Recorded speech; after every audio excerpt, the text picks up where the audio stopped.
வணக்கம். இன்றைக்கி நம்ம எப்படி முருங்கைக்காய் கிரேவி செய்கிறதுன்னு பார்க்கலாம். அதுக்கு ஒரு மூடி தேங்காய், 10 பல் பூண்டு, ஒரு ஸ்பூன் சோம்பு, ஒரு 4-5 காஞ்ச மிளகாய் போட்டு காரத்துக்கு ஏற்ப, உங்களுக்கு காரத்துக்கு எவ்வளோ ஏற்ப அதை போட்டு நல்லா கிரேவியாக அரைச்சிட்டு வந்துடலாம். இப்போ பட்டை, கிராம்பு, சோம்பு போட்டு குக்கரில் தாளிச்சுக்கிறேன். கருவேப்பிலை, பூண்டும் வெங்காயமும் அரிஞ்சு வச்சுருக்கேன், சின்ன வெங்காயமும். அதை போட்டு நல்லா வதக்கிக்கலாம். இப்போ முருங்கைக்காய் ஒன்று அரிஞ்சு வச்சுருக்கேன், அதையும் போட்டு வதக்கிட்டு நம்ம அரைச்சி வச்ச கிரேவியை ஊற்றிட்டு, ஒரு சின்ன நெல்லிக்காய் அளவு புளி எடுத்து வச்சுருக்கேன், ஊற வச்சு வச்சுருக்கேன், அதை கரைச்சி ஊற்றிக்கலாம்.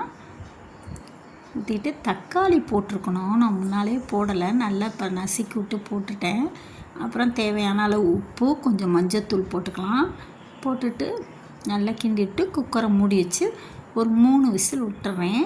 விட்டோன்னா பாருங்கள், நம்ம புளி ஊற்றிருக்கனால முருங்கைக்காய் உடையெல்லாம் உடையாது. கிரேவி சூப்பராக தயாராகிடுச்சு. இந்த மாதிரி நீங்களும் கிரேவி செஞ்சு சாப்பிட்டு பாருங்கள், நல்லாயிருக்கும். தேங்க்ஸ் ஃபார் வாட்சிங்.